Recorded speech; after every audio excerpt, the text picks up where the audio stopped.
నేను అన్నానండి, దేవుని సన్నిధిలో ప్రార్థన చేసుకొని ఆ దేవునికి ఇష్టమో కాదా అనేది మనం ఒకసారి మోకరించి ప్రార్థన చేసిన తర్వాత ఆయన చిత్తాన్ని జరిపించాలండి అని అనుకున్నప్పుడు ఇద్దరు కూడా మోకరించి ప్రార్థన చేసుకున్నామండి.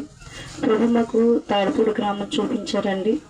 మేము అక్కడికి వెళ్ళి సువార్త పత్రికలు పంచిపెడుతూ అక్కడ వారు ప్రార్థన పెడుతూ అనేకులు వచ్చేవారు. సంఘం ఏర్పడిందండి. దేవుని మహాకృపను బట్టి మా ప్రయాస ప్రభునందు వ్యర్థం కాలేదండి.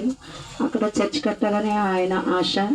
నాకు ఇల్లు లేదు, పిల్లలు ఉన్నారు కానీ ఇల్లు లేదు. ఇల్లు లేకపోయినా పర్వాలేదు, కానీ గీత ఎప్పటికైనా నేను ఉన్నా లేకపోయినా మందిరమే కట్టాలి ముందు అని ఆయన చెప్పారండి.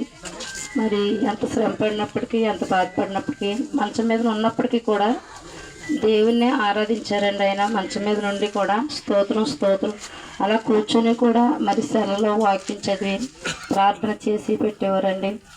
ఇప్పటికీ కూడా ఉదయం సాయంత్రం కూడా పిల్లల కుటుంబ ప్రార్థనలో ఉండాలని వారిని పిలిచి కూర్చోబెట్టి పాటలు పాడించి దైవికంగా బిడ్డలు ఆ విధంగా ఎదిగితేనే వారిని మనం పెంచగలం, లేకపోతే పెంచలేమని ఎప్పుడు కూడా పిల్లల్ని మరి పెద్ద పెద్ద ఎత్తులు ఎవరైతే మరి కొంచెం పొజిషన్లో ఉన్నారో వారిని చూపించి వారిని బోధించి పిల్లలకి ఆ విధంగా మీరు కూడా ఉండాలమ్మా అని హెచ్చరించేవారండి.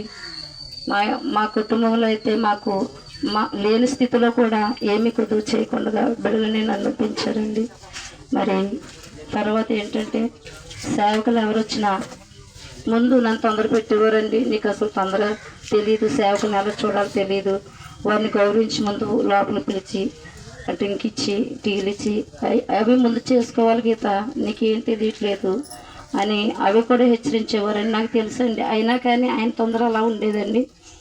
తర్వాత మరి సంఘాన్ని మాత్రం విడిచిపెట్టొద్దు, సంఘాన్ని హత్తుకుని ఉండు, నీకు ఏ కుదువ ఉండదు. నేను ఉన్నప్పటికంటే మంచి మరి దేవుడు అంతకంటే మంచిగా నిన్ను బిడ్డలను పోషించగలడు, మిమ్మల్ని ఉన్న స్థితిలోనే ఉంచుతాడు. ఆయన నమ్మిన బిడ్డలను ఆయన ఎప్పుడు కూడా అన్యాయం చేయడు, ఆయన తలగానే చేస్తాడు, ఇచ్చేవారిగానే చేస్తాడు అని అవన్నీ కూడా నాకు ఆయన లాస్ట్ టైంలో అన్నీ కూడా చెప్పారండి. ఆ విధంగానే సంఘాన్ని కుటుంబాన్ని బిడ్డలని హత్తుకుని ఉండగేత అని చెప్పారండి. సేవకులు ఎవరు కూడా నేను విడిచిపెట్టరు, అందరూ కూడా మంచి సేవకులు. మనం మంచి సేవకుల మధ్యన మనం ఉన్నాము.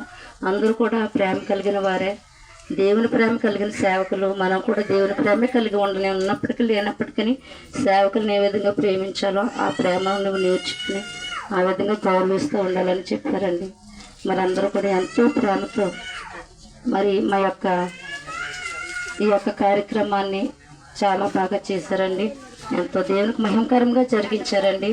మరి మేము హాస్పిటల్కి ఎప్పుడు వెళ్ళినా మరి చంటిబాబయ్య గారు కుటుంబం, మనసయ్య గారు, ఎప్పుడేమయ్య గారు కుటుంబం మమ్మల్ని విడిచిపెట్టలేదండి. మనుషులు ఎవరు మమ్మల్ని పట్టించకపోయినా దేవుని దూతలు మాకు అండగా ఉన్నాయండి. దేవుని దూతలే మమ్మల్ని లాస్ట్ వరకు ఆదరించాయండి. దేవుడి దూతలు పంపించేవారండి. అదే నా ధైర్యం అండి. ఎప్పటికీ కూడా దేవుని దూతలే మమ్మల్ని ఆదరిస్తున్నాయండి, అంత ముందు కూడా ఆదరించబోతున్నాయండి. అందుకు అందరికీ కూడా మరి వందనాలు తెలియజేస్తున్నాను. దేవునికి మహిమ కలుగును గాక.